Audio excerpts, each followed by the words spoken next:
One of my absolute favourite things about the final arc is the way Kubo brought all of the races together to combat one all-powerful enemy. And yeah, he probably could have done more with that concept than he actually did, but what little we got did a lot to drive the world building of the universe of Bleach. In this video, I want to look primarily at the ARRANCAR and the Hollows from Hueco Mundo who took part in the battle against the Vandenreich, whether that was fighting their oppressors at the start of the arc or joining the fight at later intervals. Although we would have probably all liked the Hollows to do a little bit more than they actually did, they do get involved at numerous parts in this war, and it's really interesting seeing how they side with their former enemies and how Kubo really draws on those past bitterness to make some new, really interesting allegiances. Before we start with the video though, a couple of announcements. If you are following me on Twitter, which you can do, there is a link in the description below.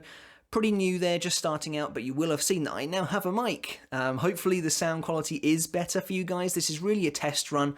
I've done lots of tests myself before this video came out, but as the first video that you guys are hearing, your feedback is invaluable. Let me know how the sound is and if it needs changing at all, if it sounds better than it did before. I think it does, but let me know, that would be fantastic. The second announcement is thank you so much for 5,000 subscribers, and what better way to celebrate that than having a Discord for the channel. The Discord is now set up, it's in the description below, hit that link, that's the invite link and that will take you straight there. You can chat all things Bleach, Bleach Brave Souls, post pictures of your summons. We should have the swimsuit end of the month coming up very soon, so that'll be really cool to see how you guys do on that. And also, there's a pretty cool feature in there, hopefully it's working. I'm not overly technical, so we'll have to cross our fingers, but as you post more, you should be able to level up through the ranks of the Gotei 13, eventually making it to Vice Captain. It's a really cool little feature. I hope you guys enjoy the Discord, and yeah, come along and chat Bleach. That'd be really awesome. And also, don't forget to subscribe, guys. I haven't forgotten about that. Keep supporting the channel. I really appreciate it. And together we can just keep talking Bleach and keep growing, and hit the notification bell as well, and you'll continue to get your weekly dose of Bleach.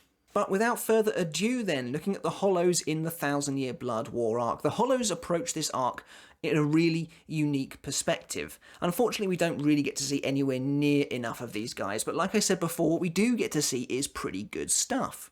The Hollows are involved in the 1,000-Year Blood War from pretty much the very beginning of this arc, when Nell appears out of nowhere, and I was really surprised and happy when that happened, because if you remember, Nell hasn't been around since the Neutra fight. You have to remember that the fake Karakura Town arc was very isolated. It was very self-contained.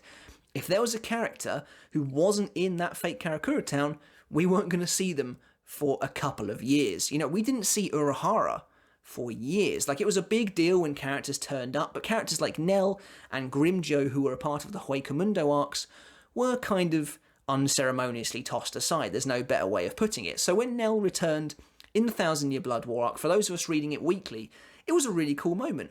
And like most characters in the 1,000-Year Blood War, at the start of the arc anyway, she gets right down to business. Along with Pesce, she immediately tells Ichigo that Hueco Mundo has been invaded and conquered by a mysterious army. And in my opinion, I'm not going to say the arc peaks here, but this is definitely one of my favourite aspects of this arc.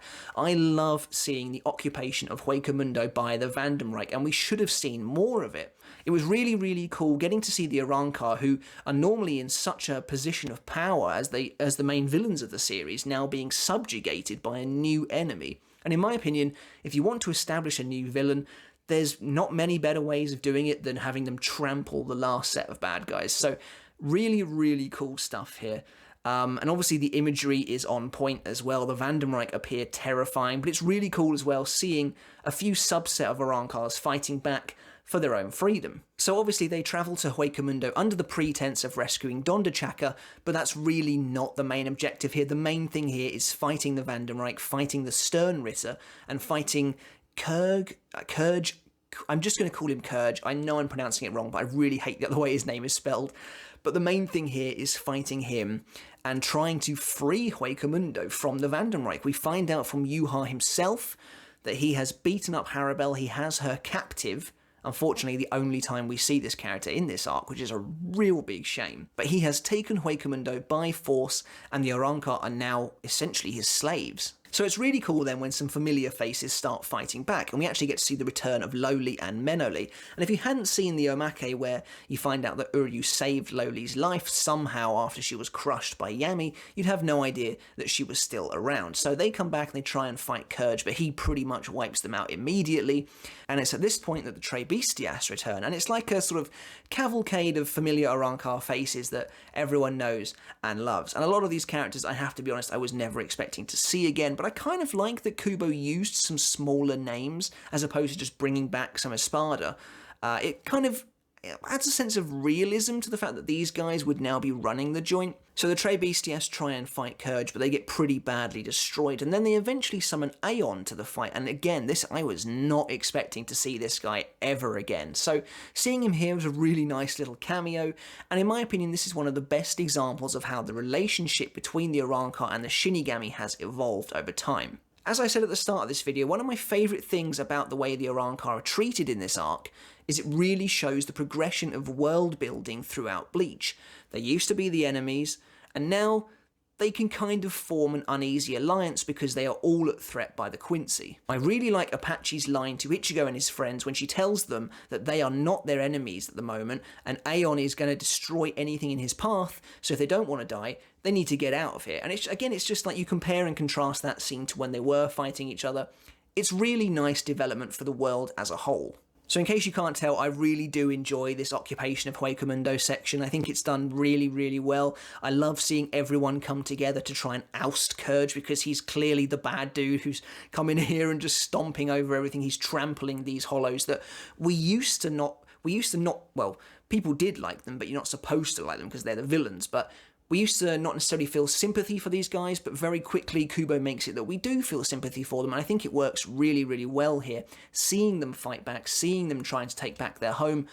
Obviously, Kurge completely annihilates basically everyone in this fight. Loli and Menoli go down in a couple of hits, the Tre Bestias go down, Aeon gets shredded, and it's up to Ichigo to save the day, but regardless, I like the ARRANCAR's contribution here. I think they work really, really well in this scene. And then when we get to the end of the Hueco Mundo occupation section, Kurge is cut down from behind by a mysterious attacker, and I think pretty much every single one of us guessed that it was Grimmjow. And while it's never explicitly said, Kubo drops enough hints in the next couple of chapters where he briefly shows up and you discover that he's made some kind of deal with Kisuke. It definitely was Grimmjow who came out of nowhere and attacked Kurge. Grimmjow's involvement in this arc is not what people wanted, but it is nice that he comes back. Kubo was very self-indulgent with Grimmjow's eventual, very slow burn return. In, I think, chapter 518, we get to see, like, Grimmjow's trousers, and then you get to see his arm, and I don't really know what the point of that was, because everyone in that scene knew it was Grimmjow. Ichigo comments on the fact that he's hanging out with Orihime and Chad and that he worries that they're in danger. Urahara comments that, he's made a contract with this guy. I don't know who Kubo thought he was fooling with this section, and to be honest, I think it just annoyed people because Grimmjow went hidden for so long that by the time he finally does return in 624, it's almost too late for him to do anything. So, bit weird there. I get what he's doing though, building up excitement for one of the series' most popular characters, and it is undeniably cool when Grimmjow finally does show up way down the line, but we'll get to that when we get there. As it stands right now, Grimmjow is working with Urahara and the others, which is pretty cool in and of itself, but I'd actually like to have seen that. The next part is not necessarily explicitly focused on the ARRANCARs, but more how Hueco Mundo is used in this story in general, and again, I really, really like it. I really love the way Kisuke has turned Hueco Mundo into his base of operations as he's trying to analyse the Quincy Bankai stealing medallion.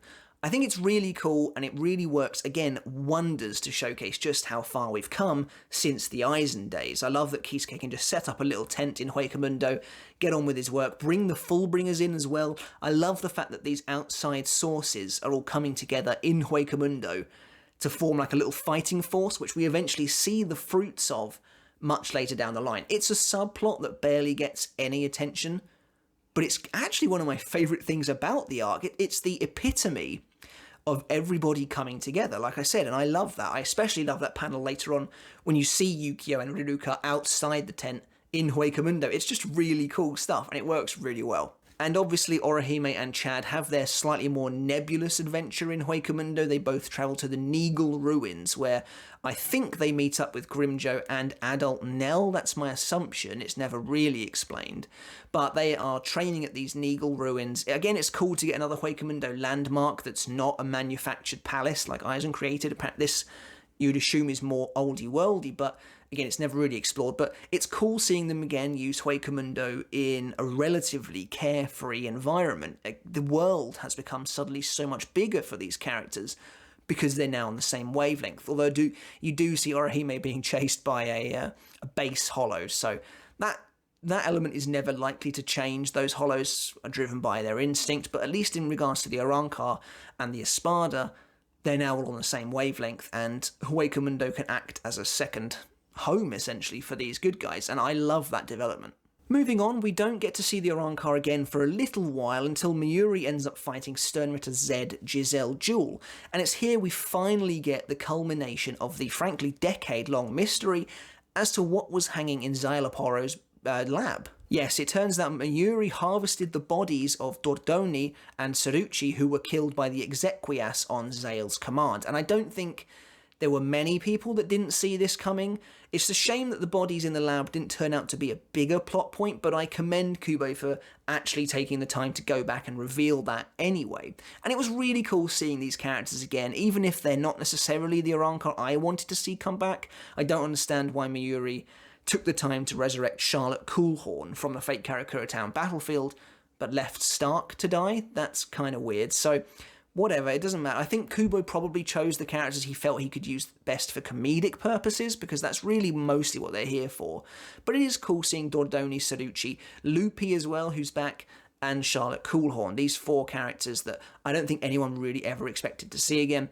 Really cool that they get reintroduced into the lore as Mayuri's zombies. So like I said, they don't really do a lot. They now form part of Kurotsuchi's corpse unit, which he uses to fight Giselle and her zombies. And it's a nice little fight. March of the Zombies is probably one of the better battles in that middle segment of the arc, which does tend to drag a bit, does tend to be probably the worst received part of the Thousand Year Blood, what I would say personally. So it's really cool to see those characters make a return and get their chance to shine. And again, it's part of all of this that makes the world more cohesive. Seeing these enemies now on the good guys' side, working for Mayuri, is just really cool stuff. And yeah, I was really happy to see them, even if they weren't necessarily the characters I would have liked to have seen. Where was Gantenbane? I'm guessing he's just content to hang out in Hueco Mundo somewhere. The former Privarones are all back, but Gantenbane didn't get the invite. I know he didn't die, but no one told him, no one went and picked him up, especially when Hueco Mundo was under occupation. Maybe he's dead. I don't know. Does he turn up in Can't Fear Your Own World? I'm not sure. So what's interesting so far is that different teams of different ARRANCAR seem to show up at different thirds of the story. You get the Hueco Mundo occupation in the first third of the final arc, then the Kurotsuchi Corpse unit arrives in the sort of middle third, and then in the final third, you get the characters I would argue are the ones people actually wanted to see, and ironically, they probably do the least out of everyone. We get this moment where Ichigo and his friends have all been kicked out of Yuha's Soul Palace, and it's looking pretty grim for them. They need to try and find a way back up there. And a Garganta opens up in front of them, and who would you guess? It is finally Grimmjow's time to appear again, and he's working with Yoruichi, he's working with the Fullbringers. This is the kind of final arc fan service that I craved. I won't lie to you guys. I loved this. I loved seeing all these characters coming together. Grimmjow in a box with Yukio and Riruka. I would never have seen that coming, but that's the kind of thing the final arc did really, really well, I think. I loved all of that. I thought that was fantastic.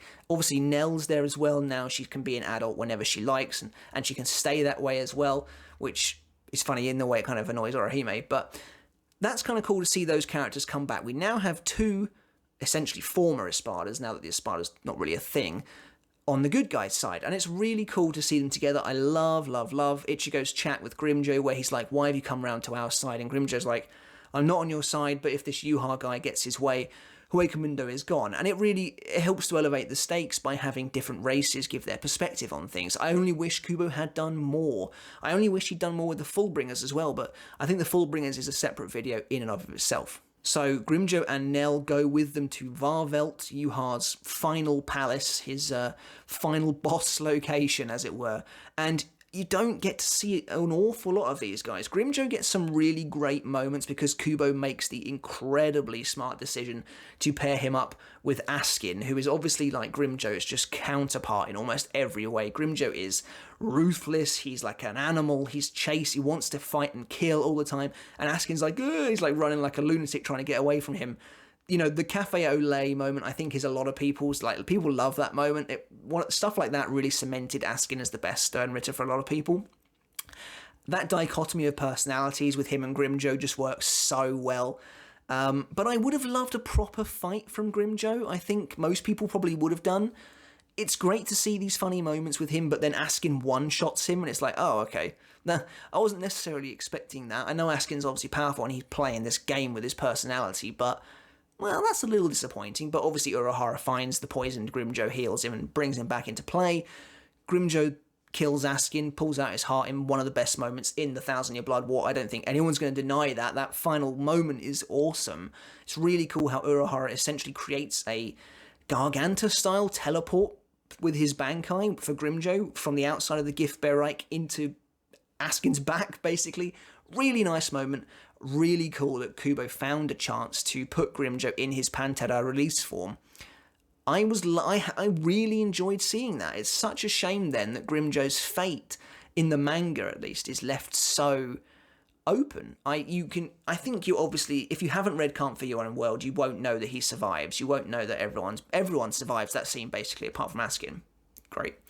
But you won't know that he survives. I think you can probably reasonably imagine that he survives because the last time you see that group of people, Nell is watching from the outside and she moves to save them. And I think it's pretty obvious that Kubo was saying, like, she obviously rescues them. I'm not going to have Nell go into the gift Bereich and just die. So I still find it annoying that Kubo couldn't find one panel in the last two chapters just to show these characters. Really sucks that the two former ESPADA, their fates are left up in the air as far as the canon manga goes. But, you know, it's really cool to see them anyway. Nell really does get sidelined even worse than Grimmjow in this final third, and it's a shame as well because you do get diminishing returns with the ARRANCAR in this arc.